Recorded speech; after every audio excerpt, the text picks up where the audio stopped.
Olemme Sari ja Arto, suomalainen pariskunta, joka toteutti unelmansa ja muutti pääkaupunkiseudulta Piemonten maaseudulle. Remontoimme yli 100-vuotiasta 664 taloa 450 metrin korkuisen kukkulan päällä Monferraton viinialueella. Haaveenamme on remontoida ja sisustaa talon pieni majatalo, keramiikkapaja ja tilausravintola sekä oma kuntosali.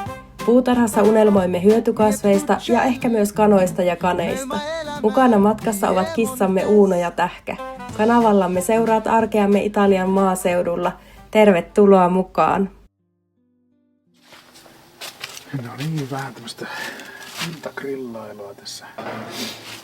Sari tekee tuolla sisällä vähän fenkolia jollain voilla. Ravintolassa maistettiin, oli tosi hyvää. Ja mä grillaan tässä meille vielä iltapalaksi tällaisen piemonttilaisen piipin. Näkyy varmaan vähän huonosti, mutta on ihan hyvän näköinen piipi. No niin, fenkolit on pesty ja kannat poistettu ja sitten tolleen pystysuunnassa viipaloitu. Eli tehdään fenkolia voissa. Melatson paikallisessa ravintolassa syötiin sitä lisukkeena ja se oli niin herkullinen, että kysästiin miten se on tehty. Ja kuulemma vaan paistinpannulla voissa hauduttaen, niin kokeillaan nyt minkälainen siitä tulee. Ja Arto on tuolla ulkona grillailemassa meille pihviä sen kanssa. Alright.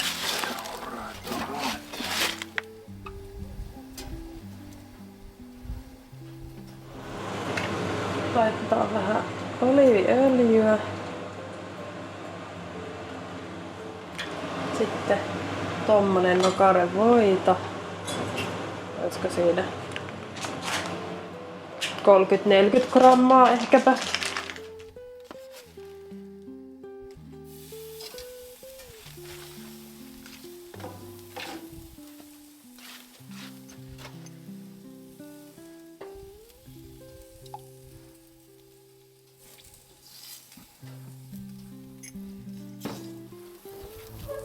Oi, ja sitten fenkolit sinne. Tässä on 3 fenkolia tässä.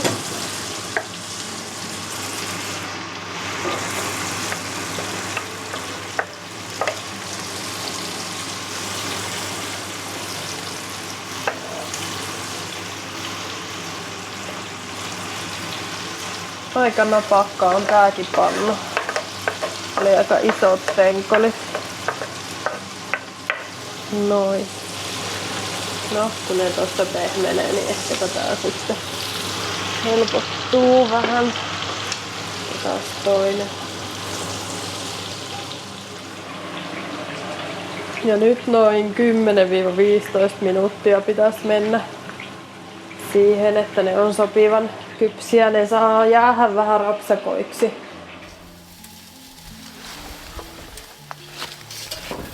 Jas.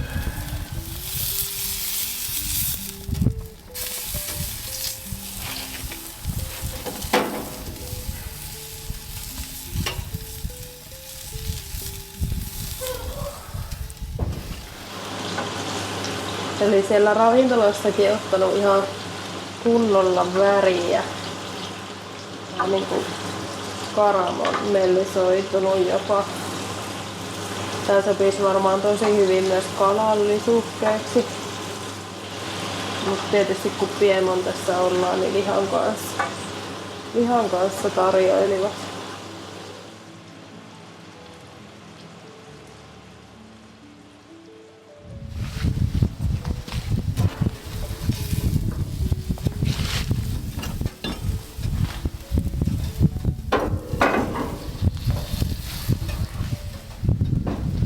Laukanen vähän sieltä lämpiä.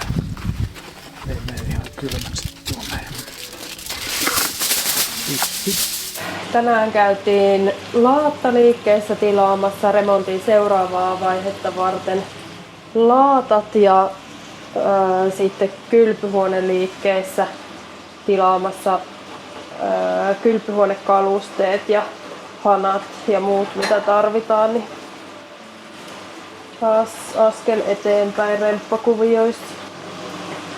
Ne oli kyllä siellä ravintolasta varmaan jättänyt on kannankin paikolleen, koska ne pysyy niin kuin lohkoina nämä penkolit. Nythän nämä tästä irtoilee, niin tää idea vähän tässä katoaa, mutta jotenkin mä ajattelin, että se kanta ei ole niin hyvä, että se pitää poistaa, mutta ehkä se olisi saanutkin siinä olla. Siinähän ei ole pakko sitten syödä, mutta se pysyy kauniimpana lohkona sitten, mutta kyllä me syötiin kyllä nekin, kun ne oli niin maukkaita.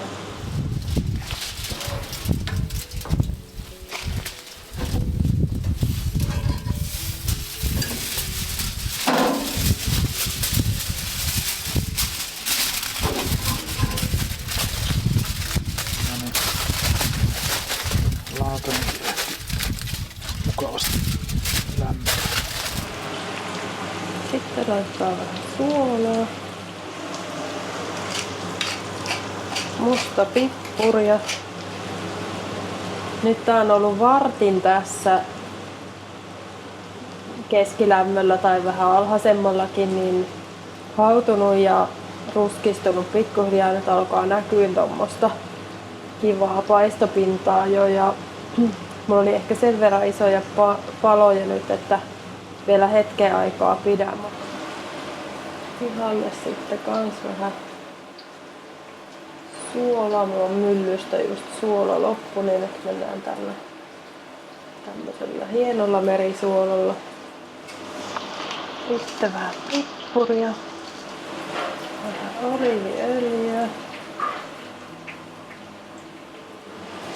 Sitten vähän piemonttilaiseen tyyliin niin laitetaan vähänkin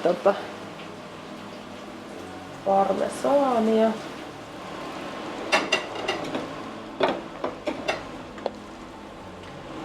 Saanko me syötyä? Isot annokset. Niin. Että on paljon fenkolia. Onko tuo sulle ja tuo mulle? Mä kaajoin noin viiniä jo valmiiksi lasseihin, kun mä että se ehtii vähän ilmaantua ja lämmetä. Mistähän me on saatu se, tai mistä tuo on tuo viini? Niin kuin kirkkoravintolassa on yhtä hyvät nuo grillauksen maut.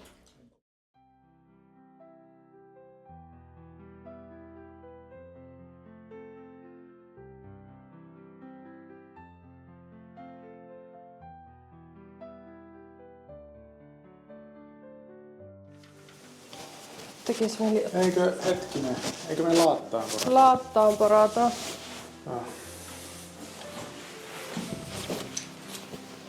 Mitä sä mietit? Eikö mieti, että porataanko me laattaa? Miksi täällä on yksittäin nyt tämmönen ruuvi? Nyt en tiedä mistä puhut. Porakoneen pää yksittäin. Porakoneen pää. Niin. No se on varmaan jäänyt siihen. Sisälläkin on ollut nyt puoli vuotta yksi. Se oli ensin siinä terassilla ja nyt se on siinä sisällä. Mä laitan sitä seuraavaksi roskiin, jos ei se löydät tietää siitä eteenpäin.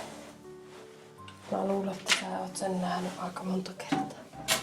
Ei ole vielä löytynyt tietää. Niin mä oon huomannut. Ei ole vielä tietää. Etsii vielä. Etsin kunnes löydään. Roskakorin löytää ihan tuosta vaan. 154. Ja tähän tulee 3 koukkua, eli 4 pitäisi jakaa. Tämä ei ole laatta. Ei ookaan. Niin porataanko me laattaa? Ei porata laattaa. Aivan. No minä sitten turhaan etsii ikipäässä. Laatta porataan. Seuraavalla kerralla porataan Aivan. Ensi viikolla. Aivan. No niin, hyvä tietää. Otan tämän laattaterän pois. Ja otan eri porakoneen. Säädön määrä on vakio.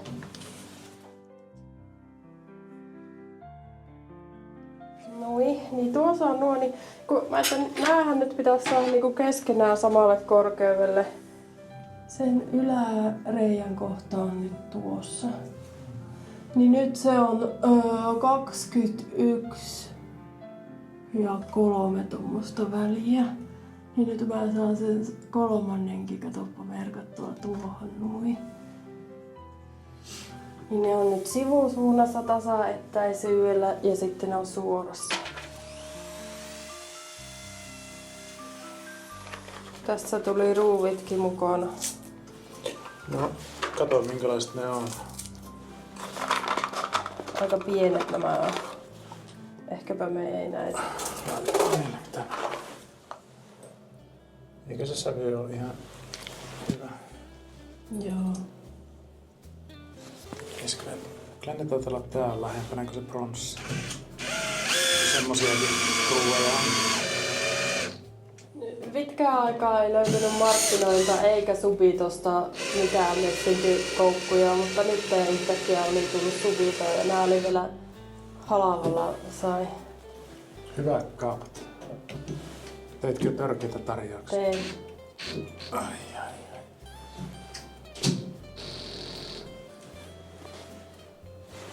Noniin, eikö ne ole aika hienot? Ja nuohan on hyvät silleen, että saa tähän niinku lenkeistä pyyhkeet, mutta sitten jos haluaa vähän niinku väljemmin laittaa, niin saa tohon. Tähänhän saa periaatteessa hengarinkin. Joo. Eikö ne ole ihan hyvät? Mm-hmm. Ja ihan hienot.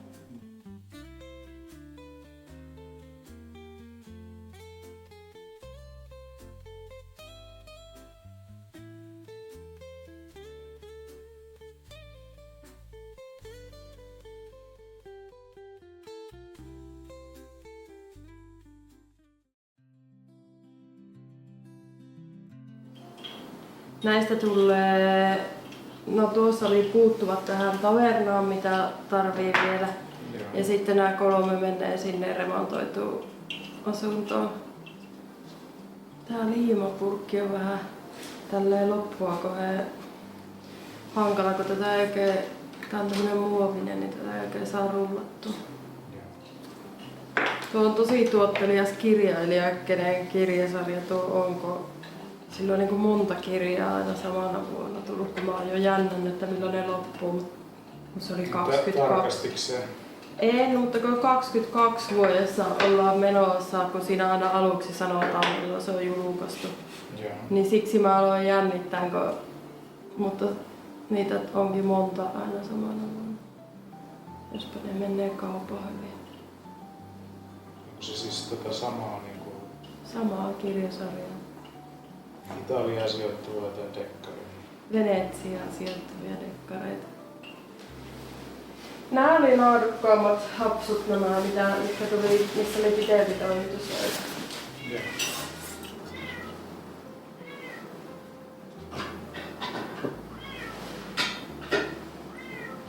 Mun on jää suosiolla sinne sisälle tai menee tuohon lasitukseen, mutta tää ehkä tulee vaatii helloa sinne missä teki juttu.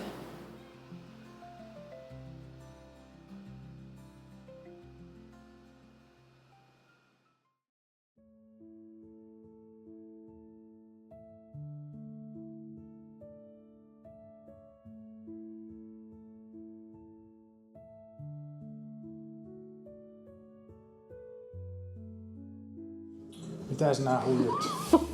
Tässä on sivusuunnassa se kohta. Sun pitäis katsoa, vai meneekö sä menet sinne nyt? Joo. Se on nyt se kohta. Olisiko nyt noin? Siinä. Ja nyt tuu kattoo sieltä. Nyt. Vieläkin vähän sinne oveen päin. No nyt se olisi varmaan hyvä. Tähän.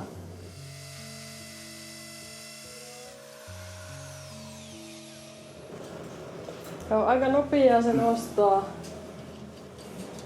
Silloin kun alkoi, niin oli 15 astetta ja nyt on jo 17.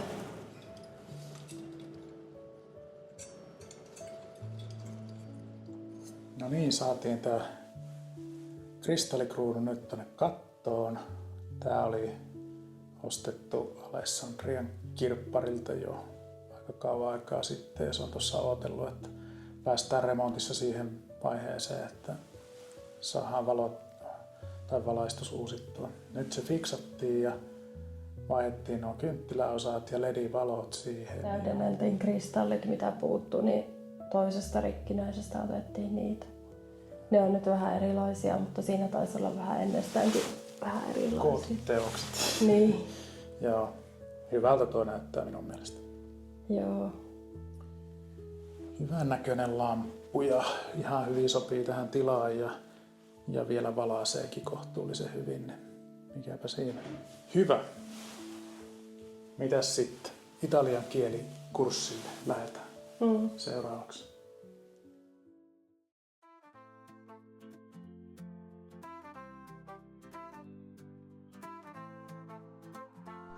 Kiitos, että olit mukana.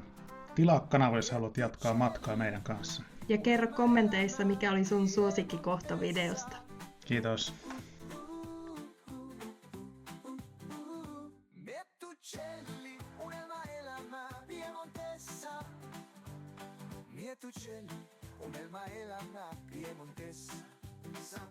Miettucelli, unelma elämää Piemontessa.